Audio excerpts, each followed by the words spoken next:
بسم الله الرحمن الرحيم. وَإِذْ وَاعَدْنَا مُوسَى 40 لَيْلَةً ثُمَّ اتَّخَذْتُمُ الْعِجْلَ مِنْ بَعْدِهِ وَأَنْتُمْ ظَالِمُونَ ثُمَّ عَفَوْنَا عَنْكُمْ مِنْ بَعْدِ ذَلِكَ لَعَلَّكُمْ تَشْكُرُونَ وَإِذْ آتَيْنَا مُوسَى الْكِتَابَ وَالْفُرْقَانَ لَعَلَّكُمْ تَهْتَدُونَ۔ سورۃ البقرہ، اس کی آیت نمبر 51، آیت نمبر 51 آج کے سبق کا آغاز ہوتا ہے۔ وَإِذْ وَاعَدْنَا مُوسَى 40 لَيْلَةً ثُمَّ اتَّخَذْتُمُ الْعِجْلَ مِنْ بَعْدِهِ وَأَنْتُمْ ظَالِمُونَ۔ تو ان آیات میں جو آپ کو اسکرین پر نظر آ رہی ہیں 3 آیات، ان میں ہم کیا پڑھیں گے؟ پہلے ان کے موضوعات کو دیکھ لیتے ہیں۔ 40 راتیں، سب سے اوپر کیا لکھا ہوا ہے؟ 40 راتیں۔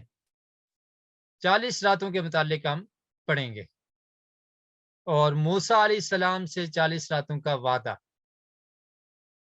بنی اسرائیل نے بچڑے کو معبود بنایا، اللہ نے ان کو معاف کر دیا۔ اللہ نے موسیٰ علیہ السلام کو کتاب ہدایت دی، تو یہ آپ پڑھیں گے انشاءاللہ۔ اب لفظی ترجمہ دیکھ لیں۔ واو کا مطلب آپ کو آتا ہے؟ واو کا مطلب کیا ہے؟ جی بولیے۔ اور۔ واو کا مطلب کیا ہے؟ اور۔ اس کا مطلب بھی آپ کو آتا ہے۔ یہ کچھ جو الفاظ ہیں ان کا معنی میں اس لیے آپ کو یاد کرواتا ہوں کہ یہ ہم پہلے سے پڑھ چکے ہیں، تاکہ آپ کی ریویژن بھی ہو جائے۔ اس کا معنی بھی آپ کو آتا ہے، تو مطلب کیا ہوگا؟ واو کا مطلب اور اس کا مطلب کیا ہے؟ جب۔ ٹھیک ہے۔ وَإِذْ، اور جب، وَعَدْنَا، ہم نے وعدہ کیا، ہم نے میعاد مقرر کی، ایک ٹائم مقرر کیا۔ جب ہم نے وعدہ کیا موسیٰ علیہ السلام سے 40، 40 کس کو کہتے ہیں؟ 40۔ 40 کس کو کہتے ہیں؟ 40 کو، 40 کو۔ یہ لفظ 40 بھی استعمال ہوتا ہے اور 40 بھی استعمال ہوتا ہے۔ کہاں پر 40 ہوگا اور کہاں پر 40 ہوگا، یہ ایک اس کو آپ کہہ لیں کہ گرامر کی بحث ہے، تو ہم اس میں نہیں جاتے۔ بہرحال 40 کا مطلب آپ نے یاد رکھنا ہے، کیا ہوتا ہے؟ 40۔ 4 کو کہتے ہیں اربع، اور 40 کو کیا کہتے ہیں؟ 40 یا 40 بھی کہتے ہیں۔ وَإِذْ وَعَدْنَا، اور جب ہم نے وعدہ کیا موسیٰ علیہ السلام سے 40، 40 کا۔ اب 40 کیا تھی؟ لیلتاً، راتیں۔ 40 راتوں کا ہم نے موسیٰ علیہ السلام سے وعدہ کیا۔ ثُمَّ اتَّخَذْتُمْ، ثم کا مطلب کیا ہے؟ پھر۔ اتَّخَذْتُمْ، اتَّخَذْتُمْ کا مطلب ہوتا ہے تم نے پکڑ لیا، بنا لیا۔ العجلہ، العجلہ کا مطلب کیا ہے؟ اس لفظ کو آپ نے یاد رکھنا ہے۔ العجلہ کا مطلب کیا ہے؟ بچڑا۔ پھر تم نے بنا لیا بچڑے کو۔ بچڑا سمجھتے ہیں نا؟ گائے آپ نے دیکھی ہوگی، اور گائے کا جو بچہ ہوتا ہے اس کو کیا کہتے ہیں؟ بچڑا۔ بڑا ہو تو پھر تو بیل کہتے ہیں نا، اور اگر چھوٹا ہو تو اس کو بچڑا کہتے ہیں۔ ثم اتخذتم العجلہ، پھر تم نے بنا لیا بچڑے کو، من بعدہ، اس کے بعد، وانتم ظالمون، اور تم ظالم ہو، اور تم ظالم تھے۔ ثم، پھر، عفونا، ہم نے معاف کر دیا۔ عفونا کا مطلب کیا؟ ہم نے معاف کر دیا، درگزر کیا، عنکم، تم سے، من بعد ذالک، اس کے بعد، لعلکم تشکرون، تاکہ تم شکر گزار بن جاؤ، تاکہ تم شکر ادا کرو۔ کسی کو معافی مل جائے تو پھر اسے شکریہ ادا کرنا چاہیے نا۔ تو اللہ تعالیٰ فرماتے ہیں کہ ہم نے تمہیں معاف کیا، تم نے ظلم تو کیا تھا، ظالم ہو، لیکن ہم نے تمہیں معاف کر دیا تاکہ تم شکر کرو۔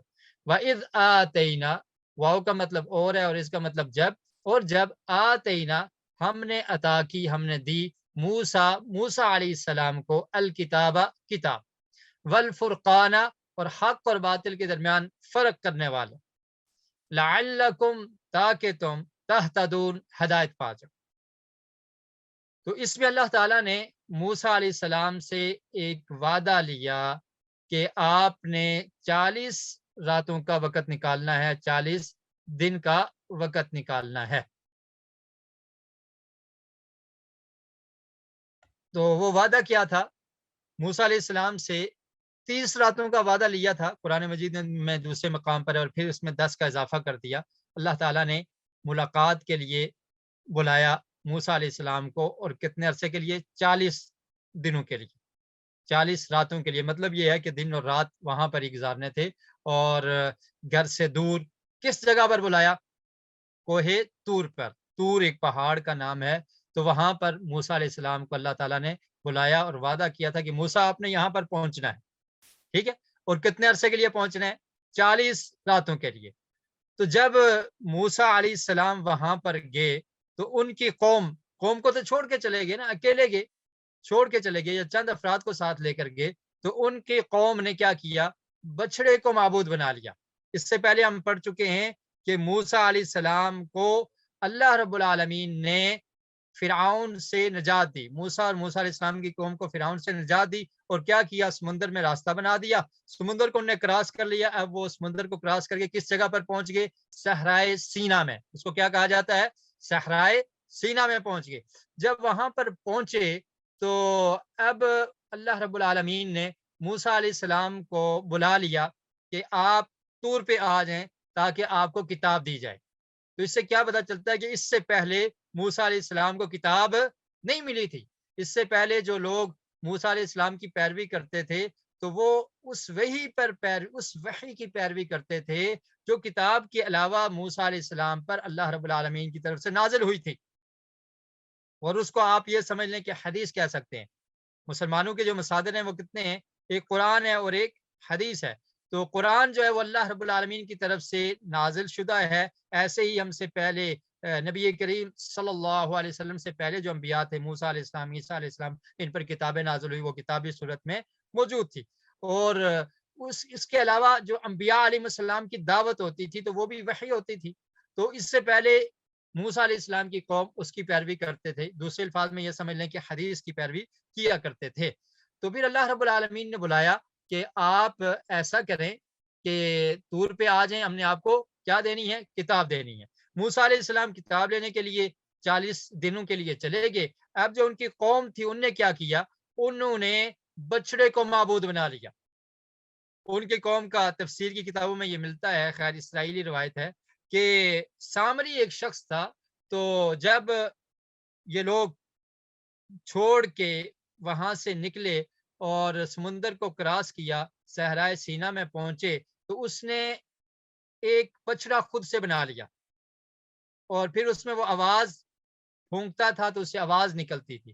جب آواز نکلی تو انہوں نے کہا یہ تو ایک عجیب چیز ہے، تو سامری نے یہ کہا کہ یہ تمہارا رب ہے، نعوذ باللہ، تو اس کی عبادت کرو۔ چنانچہ انہوں نے بچڑے کو معبود بنا لیا۔ تو اللہ تعالیٰ فرماتے ہیں کہ یاد کرو جب موسیٰ علیہ السلام کو ہم نے ملاقات کے لیے بلایا، کتاب کے لیے بلایا، اور تم نے کیا کیا؟ بچڑے کو معبود سمجھ لیا۔ وَأَنْتُمْ ظَالِمُونَ، اور تم ظالم ہو۔ ظالم کیوں کہا؟ کہ شرک بہت بڑا ظلم ہے۔ جو انسان اپنے معبود کو بھول جائے، جس کی عبادت کی جاتی ہے، الہ کو بھول جائے، تو اس سے بڑا ظالم کون ہو سکتا ہے؟ اور شرک بہت بڑا ظلم ہے۔ قرآن مجید میں اللہ تعالیٰ نے فرمایا ان الشرک لظلم عظیم، بہت بڑا ظلم کیا ہے؟ شرک۔ تو انہوں نے بھی شرک شروع کر دی۔ اور پھر اللہ تعالیٰ نے ارشاد فرمایا کہ ان اللہ لا یغفر ان یشرک بہ ویغفر ما دون ذلک لمن یشاء، کہ اللہ تعالیٰ شرک کو نہیں معاف کرتے، اس کے علاوہ جو گناہ ہیں اللہ تعالیٰ چاہیں تو ان کو معاف کر سکتے ہیں۔ یعنی شرک بغیر توبہ کے معافی کے توبہ کیے بغیر وہ معاف نہیں ہوتا۔ تو ان نے بچڑے کو معبود بنا لیا۔ اللہ تعالیٰ نے فرمایا کہ تم ظالم۔ اس کے بعد کیا ہوا؟ ثم عفونا عنکم من بعد ذلک، اللہ تعالیٰ فرماتے ہیں پھر ہم نے تم سے درگزر کر دیا، تمہیں معاف کر دیا اس کے بعد، تاکہ تم شکر ادا کرو کہ تم ظالم تھے، تم نے بہت بڑا ظلم کیا، لیکن اس کے باوجود اللہ تعالیٰ نے تمہیں معاف کر دیا۔ اور موسیٰ علیہ السلام کو اللہ تعالیٰ نے بلایا تھا، تو کس لیے بلایا تھا؟ کتاب دینے کے لیے۔ وَإِذْ آتَيْنَا مُوسَى الْكِتَابَ، کہ جب ہم نے عطا کی موسیٰ علیہ السلام کو کتاب، وہ کتاب کون سی تھی؟ تورات۔ کتاب کون سی تھی؟ تورات۔ اور اب آپ دیکھیں کہ اللہ کے لیے تو مشکل نہیں ہے نا، موسیٰ علیہ السلام جاتے فوری کتاب لے کر آ جاتے، لیکن کتنا عرصہ لگا؟ 40 راتیں، 40 راتیں، اور اس کے بعد کیا ملی؟ کتاب ملی۔ اور نبی اکرم صلی اللہ علیہ وسلم پر جو کتاب نازل ہوئی قرآن مجید، کتنے عرصے میں نازل ہوئی؟ جی بتائیے، قرآن مجید کا نزول یہ کتنے عرصے میں مکمل ہوا؟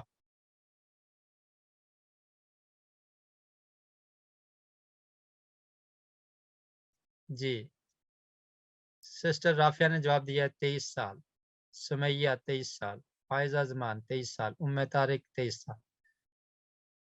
جی جزاکم اللہ خیرہ. نفیسہ 23 سال 23 ایئرس. راجہ آصف 23 ایئرس. جی تو دیکھیں کتنا عرصہ لگا، 23 سال میں یہ کتاب نازل ہوئی اور موسیٰ علیہ السلام کو 40 راتوں میں ملی. اب اللہ کے لیے مشکل تو نہیں ہے، کن فیکون، فوری معاملہ ہو سکتا ہے، لیکن ایک مدت اللہ ہی بہتر جانتا ہے اس کی حکمت کیا ہے. تو اللہ تعالیٰ نے ایک مدت کے بعد تو رات 40 راتوں کے بعد دی. تو اس سے یہ پتہ چلتا ہے کہ کچھ بھی سیکھنا اس کے لیے وقت لگتا ہے. علم کے لیے کیا ہوتا ہے، وقت دینے کی ضرورت ہے. یہ نہیں ہے کہ آپ چند منٹوں میں سیکھ جائیں گے، ایک ہی ملاقات میں آپ سیکھ جائیں گے، ایک ہی کلاس میں آپ سب کچھ سیکھ لائیں گے. ایسا نہیں ہوتا. سیکھنے کے لیے وقت نکالنا پڑتا ہے، قربانی دینی پڑتی ہے. موسیٰ علیہ السلام نے سیکھنے کے لیے یا کتاب کو لینے کے لیے 40 راتوں کا وقت نکالا، اپنی قوم کو چھوڑا، اپنے گھر بار کو چھوڑا، سفر کیا، طور پہاڑ پہ اکیلے وہاں پر پہنچ گئے. ٹھیک ہے.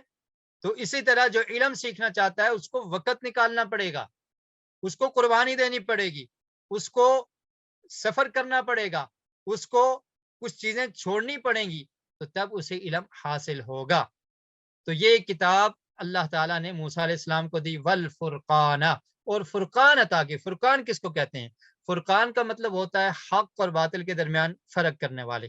اس سے مراد کیا ہے یہ آپ نے یاد رکھنا ہے. فرقان سے مراد کیا ہے؟ کتاب تو ذکر کر دی، تو رات مل گئی، اور اس کے ساتھ فرقان بھی دیا.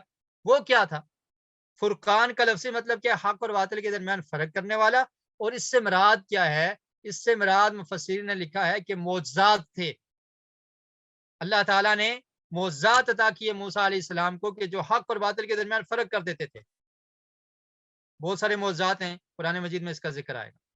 اور اس کے ساتھ قوت فیصلہ اللہ رب العالمین نے موسیٰ علیہ السلام کو عطا کی تھی کہ وہ ایسا فیصلہ کرتے تھے کہ جس سے حق اور باطل کے درمیان فرق واضح ہو جاتا. اور بعض مفسرین نے یہ بھی لکھا ہے کہ یہ واو جو ہے یہ تفسیری ہے، اس سے مراد وہی تورات ہے، وہی کتاب ہے جو حق اور باطل کے درمیان فرق کرنے والی بھی ہے. تو قرآن مجید کو بھی فرقان کہا گیا، تورات کو بھی فرقان کہا گیا. لیکن زیادہ راجح بات یہ معلوم ہوتی ہے کہ جو معجزات اور حق اور باطل کے درمیان فرق کرنے والی قوت فیصلہ، یہ اللہ تعالیٰ نے موسیٰ علیہ السلام کو عطا کیا. کتاب بھی عطا کی، والفرقانہ، اور معجزات بھی آپ کو عطا کر دیے موسیٰ علیہ السلام کو، اور ایسی قوت فیصلہ عطا کی جو حق اور باطل کے درمیان فرق کرنے والی ہے. لعلکم تہتدون، تاکہ تم ہدایت حاصل کر سکو اس کتاب کے ذریعے اور ان معجزات کے ذریعے. جی جی اعوذ باللہ من الشیطان الرجیم. وَإِذْ قَالَ مُوسَى لِقَوْمِهِ يَا قَوْمِ إِنَّكُمْ ظَلَمْتُمْ أَنفُسَكُمْ بِاتِّخَاذِكُمُ الْعِجْلَ فَتُوبُوا إِلَى بَارِئِكُمْ فَاقْتُلُوا أَنفُسَكُمْ ذَلِكُمْ خَيْرٌ لَكُمْ عِندَ بَارِئِكُمْ فَتَابَ عَلَيْكُمْ إِنَّهُ هُوَ التَّوَّابُ الرَّحِيمُ.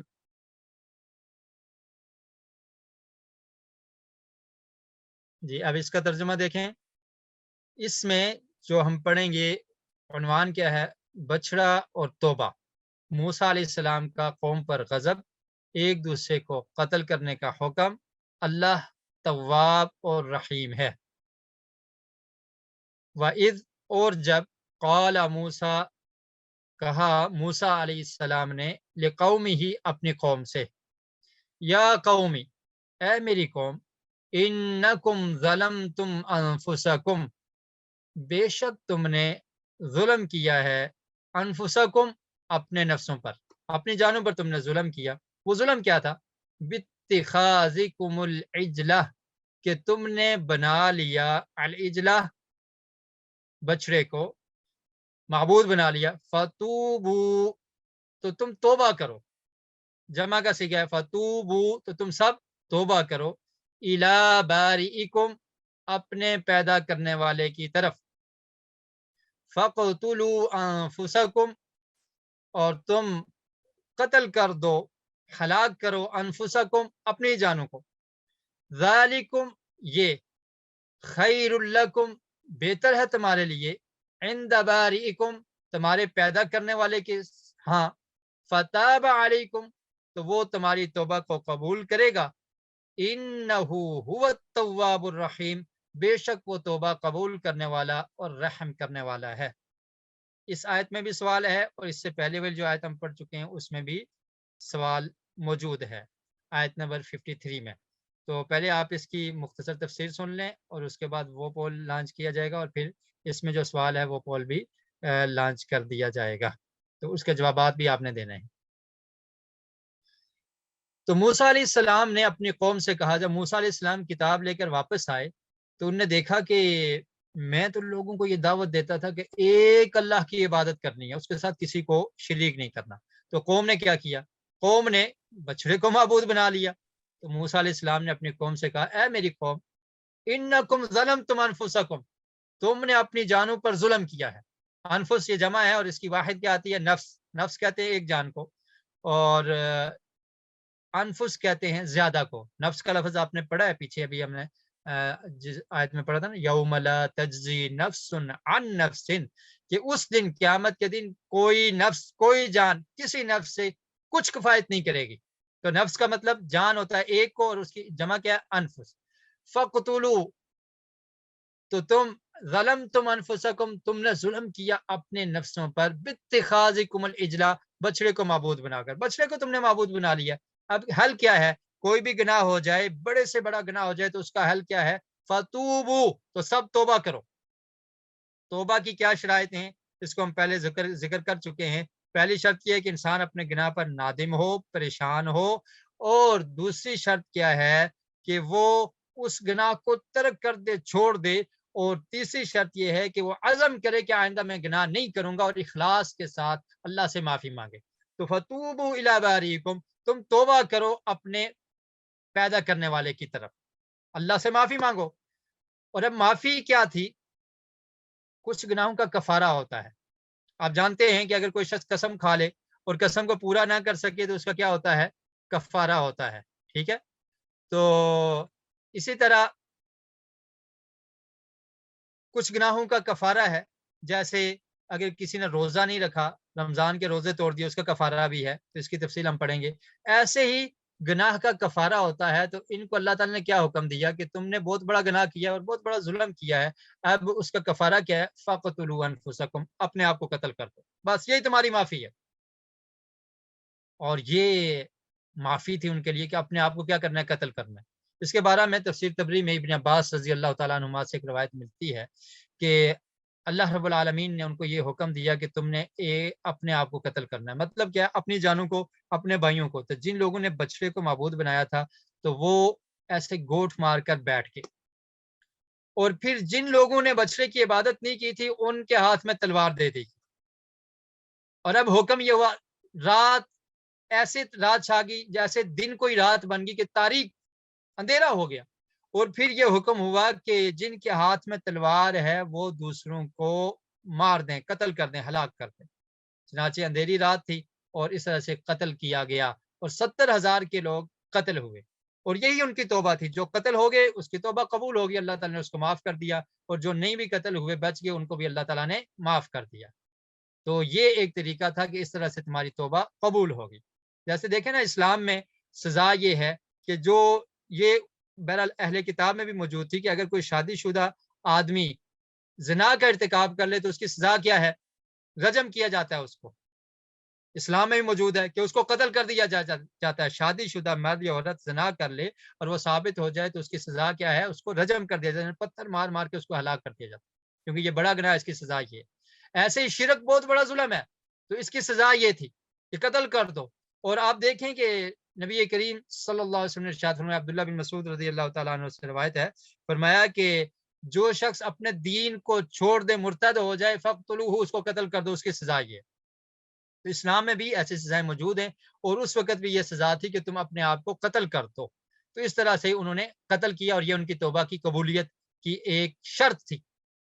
امت محمدیہ پر اللہ تعالیٰ نے یہ تخفیف کی کہ کوئی بڑے سے بڑا گناہ ہو، اگر مرتد بھی ہے، وہ اس نے اسلام کو چھوڑ دیا، تو اس کے بعد اگر وہ توبہ کر لیتا ہے تو پھر اس کو قتل نہیں کیا جائے گا۔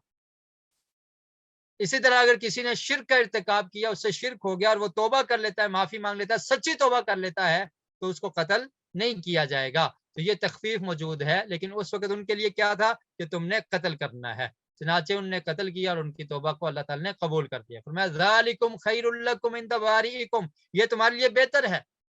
یہ کفارہ تو سخت ہے لیکن بہتری ہے اس میں، کیونکہ یہ دنیاوی زندگی تو عارضی زندگی ہے نا، اس کی تو کوئی حیثیت نہیں ہے۔ اللہ کی خاطر اگر کوئی جان دے دے، قربانی دے دے، تو یہ بڑی سعادت کی بات ہے۔ تو اللہ رب العالمین توبہ کو قبول کریں گے، تم اپنی جان دے دو۔ ذالکم خیر لکم، یہ تمہارے لیے بہتر ہے، عند باریکم، تمہارے پالنے والے، پیدا کرنے والے کی کہ ہاں، فتاب علیکم، تو اللہ تعالی نے ان کی توبہ قبول کی۔ انہ هو التواب الرحیم، بے شک وہ بہت زیادہ توبہ قبول کرنے والا اور رحم کرنے والا ہے۔ جی، وَإِذْ قُلْتُمْ يَا مُوسَىٰ لَن نُّؤْمِنَ لَكَ حَتَّىٰ نَرَى اللَّهَ جَهْرَةً فَأَخَذَتْكُمُ الصَّاعِقَةُ وَأَنتُمْ تَنظُرُونَ ثُمَّ بَعَثْنَاكُم مِّن بَعْدِ مَوْتِكُمْ لَعَلَّكُمْ تَشْكُرُونَ وَظَلَّلْنَا عَلَيْكُمُ الْغَمَامَ وَأَنزَلْنَا عَلَيْكُمُ الْمَنَّ وَالسَّلْوَىٰ كُلُوا مِن طَيِّبَاتِ مَا رَزَقْنَاكُمْ وَمَا ظَلَمُونَا وَلَٰكِن كَانُوا أَنفُسَهُمْ يَظْلِمُونَ۔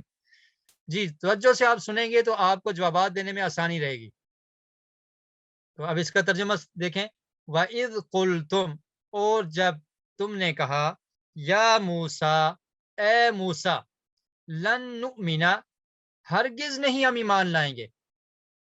لن نؤمن کا مطلب کیا ہے؟ ہرگز نہیں ہم ایمان لائیں گے، لکا آپ پر، حتی یہاں تک، نر اللہ، ہم دیکھ لیں اللہ کو، جہرتن ظاہری طور پر، یہاں تک کہ ہم اللہ تعالیٰ کو کیسے دیکھ لیں؟ کھلم کھلا، اپنی آنکھوں سے دیکھ لیں اللہ تعالیٰ کو، اس وقت ہم ایمان لائیں گے، ایسے ایمان لانے والے نہیں ہیں۔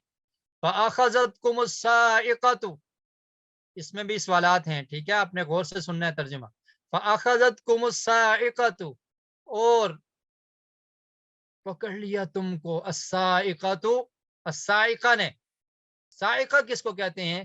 کڑکدار بجلی نے، کڑک کے ساتھ بجلی آئی تو اس نے ان کو پکڑ لیا، اچک لیا ان کو بجلی نے، کیونکہ انہیں گستاخی کی تھی۔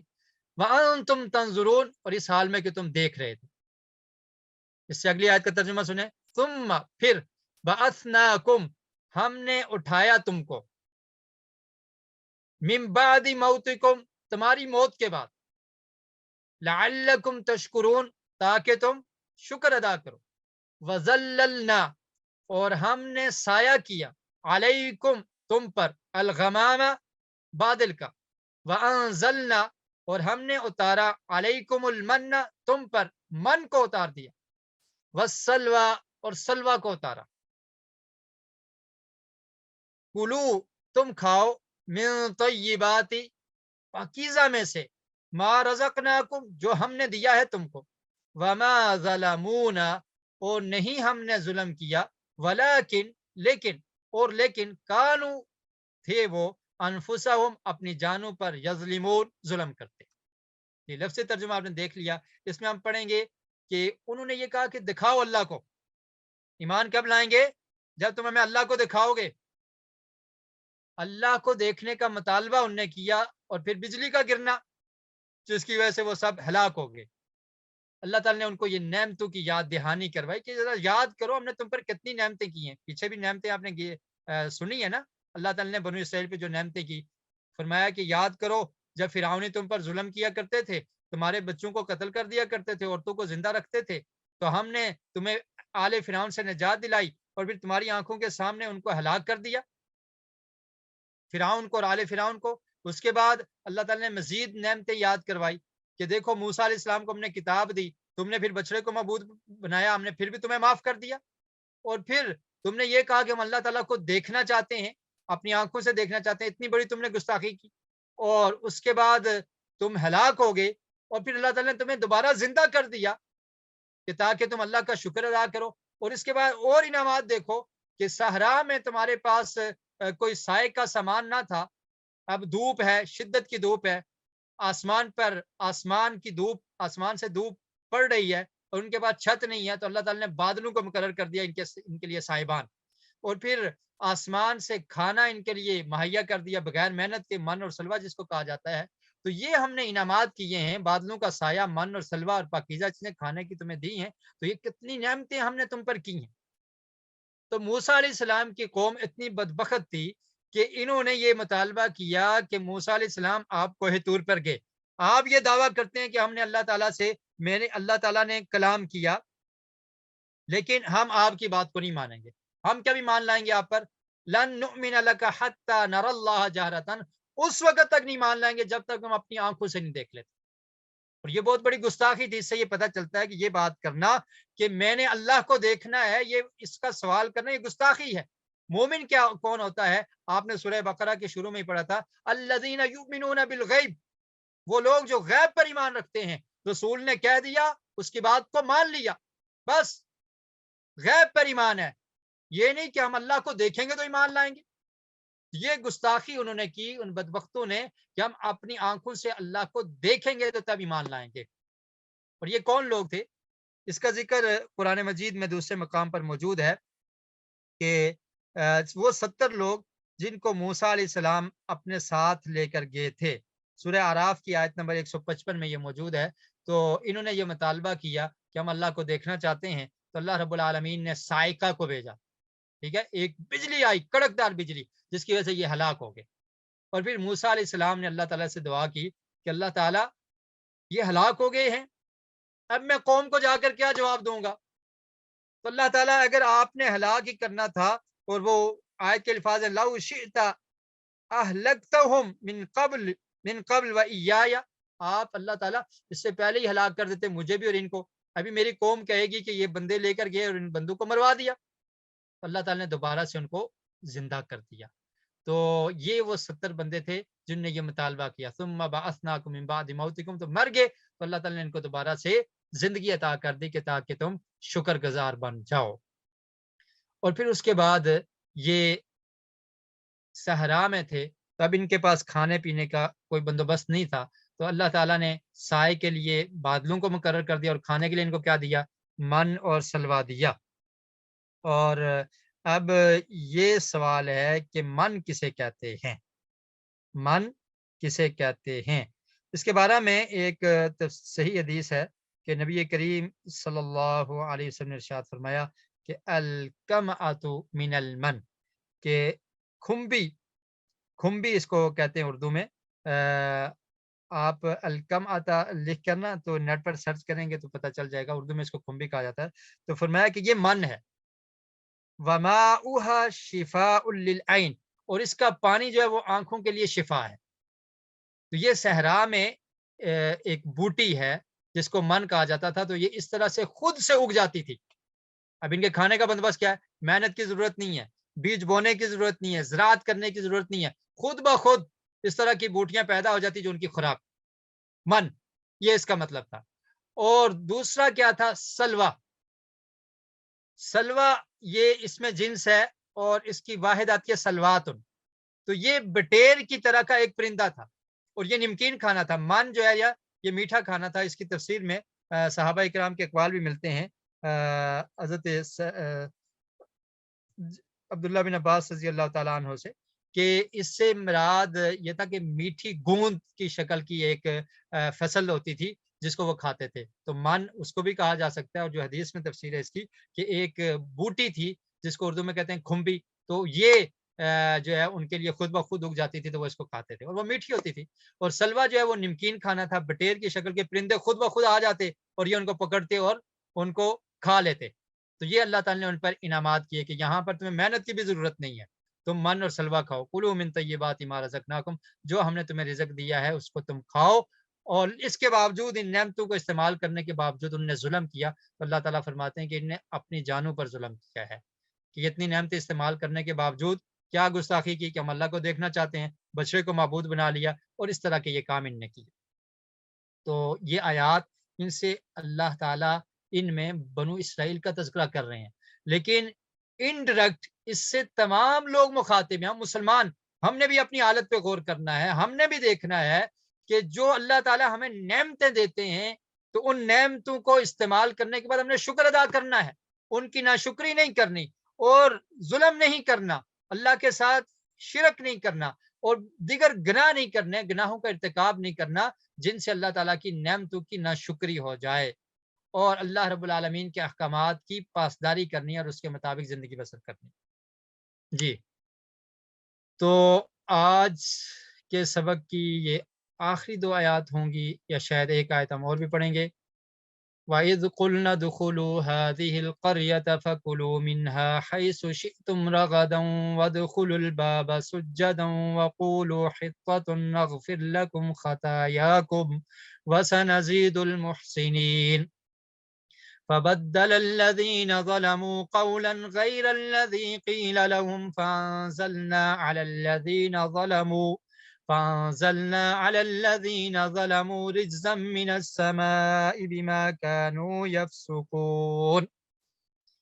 وَإِذْ قُلْنَا، اور جب، قلنا ہم نے کہا، ادخلوا داخل ہو جاؤ، تم جمع کے لیے تم سب داخل ہو جاؤ، هذه القرية اس بستی میں، فَكُلُوا مِنْهَا اور تم سب کھاؤ اس سے، حیث شئتم جہاں سے تم چاہتے ہو، رغدن فراوانی کے ساتھ، وَادْخُلُوا الْبَابَ اور تم داخل ہو جاؤ، الباب دروازے سے، باب کس کو کہتے ہیں؟ دروازے کو، وَادْخُلُوا الْبَابَ اور داخل ہو جاؤ تم دروازے سے، سجدن سجدے کی حالت میں، وَقُولُوا اور تم کہو، حِطَّةٌ حِطَّةٌ کا مطلب کیا ہے؟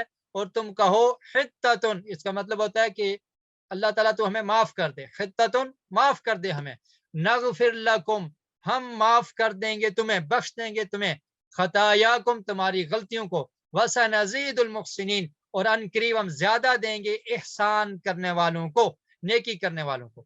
فبدل الذین ظلموا تو تبدیل کر دیا ان لوگوں نے، ظلموا جنہوں نے ظلم کیا، قولا اس قول کو، اس بات کو، غیر الذی علاوہ اس کے، قیل لہم جو ان کے لیے کہی گئی تھی، جو کہا گیا تھا کہ جو لفظ بولنا ہے اس کے علاوہ انہوں نے اس کو تبدیل کر دیا۔ فانزلنا تو ہم نے اتارا علی الذین ان لوگوں پر، ظلموا جنہوں نے ظلم کیا، رجزا عذاب، من السماء آسمان سے، بما كانوا یفسقون اس وجہ سے کہ وہ فسق کرتے تھے، گناہ کرتے تھے، اس وجہ سے اللہ تعالی نے ان پر عذاب اتارا۔ جی،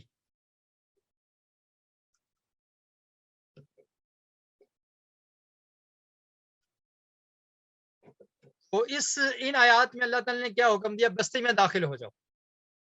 اب وہ بستی کون سی بستی تھی جس میں داخلے کا حکم ہوا ان کو؟ بستی میں داخل کیسے ہونا ہے؟ سجدہ کرتے ہوئے داخل ہونا ہے اور بخشش طلب کرتے ہوئے داخل ہونے کا حکم ہے، اور بنو اسرائیل کی نافرمانی اور پھر اللہ کا عذاب، یہ آپ دیکھیں گے، اور یہ ہم نے پڑھا ان آیات میں۔ جب ہم نے کہا، اللہ تعالیٰ فرماتے ہیں کہ جب ہم نے کہا کہ تم اس بستی میں داخل ہو جاؤ، یہ بستی کون سی تھی؟ یہ آپ نے غور سے سننا ہے، آپ سے پوچھا بھی جا سکتا ہے۔ هذه القریہ، القریہ کہتے ہیں بستی کو، تو اللہ تعالیٰ نے فرمایا کہ اب بستی میں داخل ہو جاؤ۔ صحرا میں تھے نا، صحرا میں ہیں، تو اللہ تعالیٰ نے اب حکم دیا کہ تم صحرا میں پھر رہے ہو، تو اب ایسے ہے کہ اس بستی میں داخل ہو جاؤ۔ وہ بستی کون سی تھی؟ اس میں مفسرین کے مختلف اقوال ہیں، لیکن جو راجح ہے، راجح کا مطلب جو ہے کہ جو صحیح ہے اس کو آپ نے یاد رکھنا ہے۔ تو کچھ مفسرین نے کیا کہا کہ اس بستی سے مراد ایک شہر ہے جس کا نام کیا ہے؟ اریحا، کہ اللہ نے حکم دیا کہ اس میں داخل ہو جاؤ، ٹھیک ہے، لیکن یہ درست معلوم نہیں ہوتا۔ دوسرا موقف کیا ہے کہ اس سے مراد یہ تھا کہ تم مصر فرعون میں داخل ہو جاؤ، مصر جہاں سے نکلے تھے تو وہاں پر داخل ہو جاؤ دوبارہ، تو یہ بھی درست نہیں ہے۔ تیسرا اس سے مراد یہ ہے کہ جس کی تائید قرآن مجید کے ایک آیت سے بھی ہوتی ہے کہ تم داخل ہو جاؤ بیت المقدس میں، کیونکہ سورہ مائدہ کی آیت نمبر 21 میں اللہ تعالی نے ارشاد فرمایا، یا قوم ادخلوا الارض المقدسۃ التي كتب اللہ لكم، کہ اے قوم تم داخل ہو جاؤ ارض مقدس میں، وہ مقدس جگہ جہاں پر بیت المقدس ہے، تو وہاں پر داخل ہو جاؤ جس کو اللہ تعالیٰ نے تمہارے اوپر لکھ دیا ہے، تمہارے لیے لکھا ہوا ہے کہ تم نے دوبارہ وہاں پر داخل ہونا ہے، تو وہاں چلے جاؤ۔ اب سوال یہ پیدا ہوتا ہے کہ وہ تو اس وقت موسیٰ علیہ السلام کے دور میں بیت المقدس فتح ہی نہیں ہوا تھا، تو اس کا جواب امام رازی رحمۃ اللہ علیہ نے یہ عرض کیا ہے، لکھا ہے کہ یہ حکم اس کے بعد یوشع بن نون علیہ السلام کے دور میں جب بیت المقدس فتح ہو چکا تھا اس وقت ہوا ہوگا، اور ان کو حکم ہوا تھا کہ تم بیت المقدس میں داخل ہو جاؤ، تو لہٰذا اس قریہ سے مراد، اس بستی سے مراد کیا ہے؟ بیت المقدس، وہاں پر حکم ہوا داخل ہونے کا۔ یہ سوال تو کلیئر ہو گیا. اور اس کے بعد کہا کہ فَكُلُوا مِنْهَا حَيْثُ شِئْتُمْ, وہاں پر جاؤ اور کھاؤ فراوانی کے ساتھ, تمہیں کوئی پوچھنے والا نہیں ہے. لیکن داخلے کے وقت تم نے اللہ کا شکر ادا کرنا ہے کہ اللہ تعالیٰ نے تمہیں موقع دیا ہے, تم اس بستی میں داخل ہو رہے ہو, تو شکرانے کا طریقہ کیا ہے؟ اپنے ماتھے کو زمین پر ٹیکنا ہے. وَادْخُلُوا الْبَابَ سُجَّدًا, سجدے کی حالت میں داخل ہونا ہے.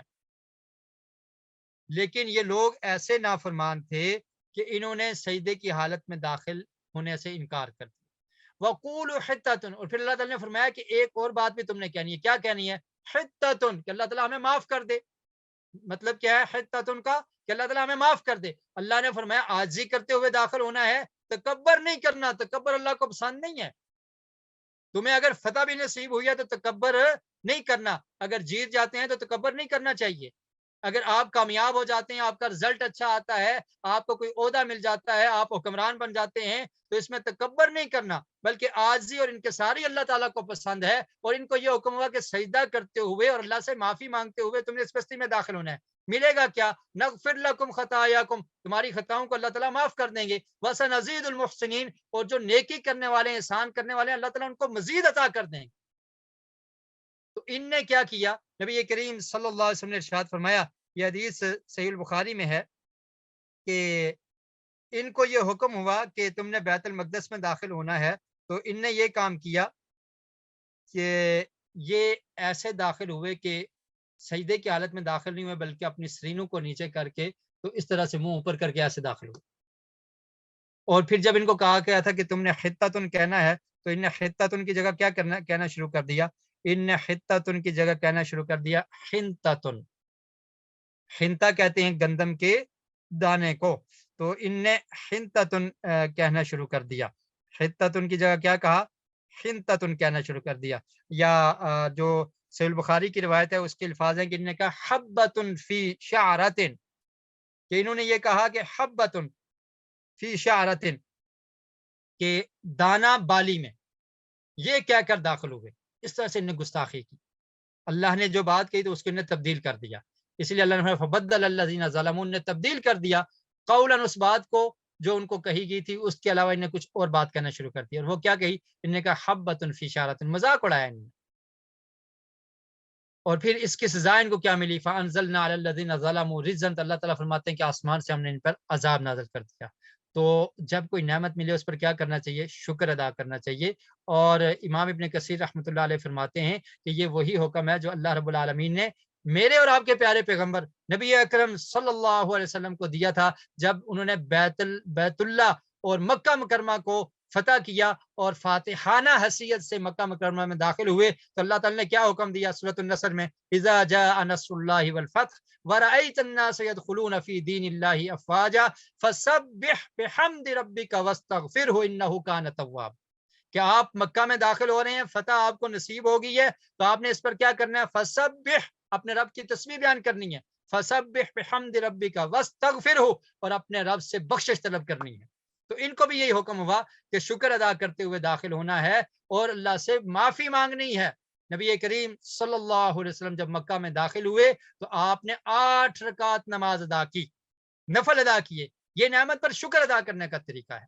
تو انہوں نے اس بات کو بھی چینج کر دیا اور پھر انہوں نے سجدہ بھی نہیں کیا.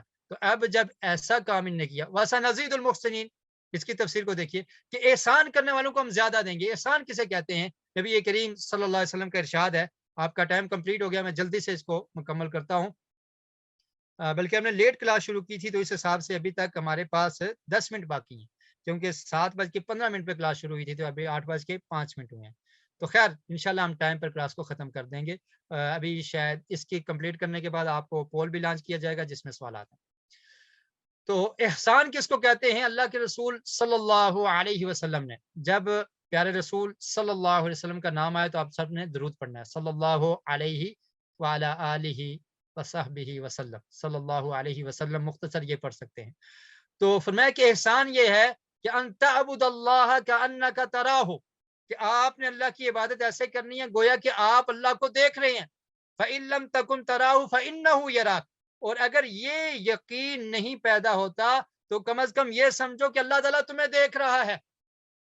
ایسے اللہ کی عبادت کرنی ہے, اس کو احسان کہتے ہیں. تو اللہ تعالیٰ نے فرمایا کہ تم نے یہ معافی مانگتے ہوئے داخل ہونا ہے، سجدہ کرتے ہوئے داخل ہونا ہے، اور جو اتنی اچھی طرح سے عبادت کرے گا اللہ تعالیٰ اس کو اور زیادہ اجر عطا کرے گا. جس کی نیت خالص ہوگی، جو اچھی طرح سے اس کو کرے گا اس کو مزید زیادہ ملے گا. اور یہ عبادت میں احسان ہے کہ اس خشیت سے انسان عبادت کرے کہ اللہ تعالیٰ میں اللہ کو دیکھ رہا ہوں یا اللہ تعالیٰ مجھے دیکھ رہا ہے. تو آپ دیکھیں، ذرا تصور کریں کہ اگر آپ کسی کمپنی میں ملازم ہیں اور آپ کا باس آپ کو دیکھ رہا ہو تو آپ کیسے اچھی طرح سے کام کریں گے. اور وہ خالق ارض و سما، آپ کے ذہن میں یہ ہو کہ وہ رب العالمین مجھے دیکھ رہا ہے، تو اس کی عبادت کیسے کی جائے گی؟ خشیت کے ساتھ، ڈر کے ساتھ، آزی اور انکساری کے ساتھ. تو ان لوگوں نے اس بات کو تبدیل کر دیا. تو ان پر کیا ہوا؟ فانزلنا علی الذین ظلموا رجزا. رجز کا مطلب کیا ہوتا ہے؟ عذاب ان پر نازل ہوا. اور وہ عذاب کیا تھا؟ اس کا ذکر صحیح البخاری میں حدیث ہے، اس میں ملتا ہے. نبی کریم صلی اللہ علیہ وسلم نے ارشاد فرمایا الطاعون رجس ارسل علی طائفۃ من بنی اسرائیل او علی من کان قبلکم. اور یہ صحیح البخاری کے الفاظ ہیں، اس میں رجسن کے لفظ ہیں، اور صحیح مسلم میں الفاظ ہے رجزن. دونوں کا مطلب عذاب ہے. تو اللہ کے رسول نے فرمایا کہ بنو اسرائیل پر اللہ کی طرف سے ایک عذاب نازل ہوا. وہ کیا تھا؟ طاعون کی بیماری. طاعون کی بیماری ان پہ اتر گئی. کس وجہ سے؟ بما کانوا یفسقون، کہ ان نے فسق کیا. فسق کہتے ہیں نافرمانی کی. تو جب انسان اللہ کی نافرمانی کرتا ہے تو اس کی سزا اس کو دنیا میں بھی مل سکتی ہے. اس کی سزا اس کو دنیا میں بھی مل سکتی ہے. تو ان نے جب یہ اتنا بڑا گناہ کیا تو اللہ تعالیٰ نے ان پر عذاب نازل کیا طاعون کی صورت میں. اور یہ طاعون کی بیماری کی وجہ سے کچھ ہلاک ہو گئے اور پھر ان کے اندر یہ بیماری پھیل گئی. تو یہ ان کی نافرمانیوں کا ذکر ہے. اور اس میں ہمارے لیے بھی سبق ہے کہ اللہ کے حکم کو مان لینا چاہیے، اس کی نافرمانی نہیں کرنی چاہیے، اور نیکی کو اچھے انداز سے کرنا چاہیے. وَسَنَزِيدُ الْمُحْسِنِينَ. اور جو لوگ ظلم کرتے ہیں، گناہ کرتے ہیں، فسق و فجور کرتے ہیں، تو انہیں ڈرنا چاہیے اللہ کے عذاب سے، کیونکہ اللہ کی نافرمانی کرنے والے کو عذاب دنیا میں بھی مل سکتا ہے، اور آخرت کا عذاب تو بہت زیادہ شدید ہے. اللہ تعالیٰ ہم سب کو اس عذاب سے محفوظ فرمائے. جی. وَإِذِ اسْتَسْقَىٰ مُوسَىٰ لِقَوْمِهِ فَقُلْنَا اضْرِب بِّعَصَاكَ الْحَجَرَ فَانفَجَرَتْ مِنْهُ اثْنَتَا عَشْرَةَ عَيْنًا قَدْ عَلِمَ كُلُّ أُنَاسٍ مَّشْرَبَهُمْ كُلُوا وَاشْرَبُوا مِن رِّزْقِ اللَّهِ وَلَا تَعْثَوْا فِي الْأَرْضِ مُفْسِدِينَ. پانی کی دعا، 12 چشموں کے معجزے کا بیان، یہ ہم اس میں پڑھیں گے. وَإِذِ اسْتَسْقَىٰ، اور جب طلب کیا موسیٰ نے. استسقاء کہتے ہیں نماز استسقاء، اسی سے ہے. وَإِذِ اسْتَسْقَىٰ، اور جب پانی طلب کیا موسیٰ علیہ السلام نے لِقَوْمِهِ، اپنی قوم کے لیے. فَقُلْنَا اضْرِب، تو ہم نے کہا اضرب، مارو، بِعَصَاكَ، اپنے عصا کو، اپنی لاٹھی کو، اپنی سٹک کو، الحجر، پتھر پر. فانفجرت، تو پھوٹ پڑے، منہ، اس پتھر سے، حسنتا عشرتا. حسنتا عشرہ کہتے ہیں 12 کو، 12 عینن، چشمے. قد علم، تحقیق جان لیا، کل اناسن، ہر گروہ نے، مشربہم، اس گھاٹ کو، اپنے پینے کی جگہ کو.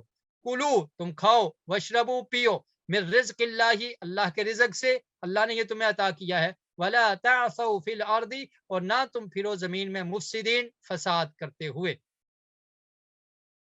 جی. تو اس آیت میں ہم یہ پڑھیں گے کہ موسیٰ علیہ السلام نے اپنے قوم کے لیے پانی کی دعا کی. ان کو کھانے کو تو من اور سلوہ مل گیا تھا، اب پانی کی ضرورت تھی. تو موسیٰ علیہ السلام نے اللہ تعالیٰ سے دعا کی کہ اللہ رب العالمین ان کو پانی بھی عطا کرتے. اب معجزات کا ظہور ہو رہا ہے. یہ ہے الفرقان، تو اللہ نے فرقان عطا کی تھی. کتاب کے ساتھ کیا عطا کیا تھا؟ فرقان. یہ معجزات ہیں جو حق اور باطل کے درمیان فرق کرنے والے ہیں.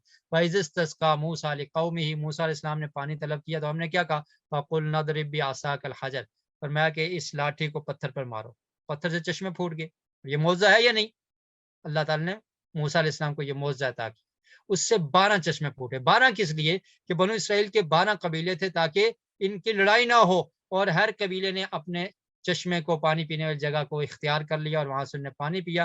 اور فرمایا کلو وشربو من رزق اللہ، تم کھاؤ اور پیو جو اللہ نے تمہیں رزق دیا ہے. ولا تعثوا فی الارض مفسدین، اور زمین میں فساد کرتے ہوئے نہ پھرو. اللہ کی نافرمانی نہ کرو جس سے فساد ہوتا ہے، اور اللہ کی نعمتوں کا شکر ادا کرتے ہوئے تم اللہ کی نعمتوں کو استعمال کرو. کھانے کے لیے تمہیں من اور سلوہ مل گیا، اور پینے کے لیے اللہ تعالیٰ نے ان کو چشمے عطا کر دیے. بغیر محنت کے ان کو کھانا مل گیا۔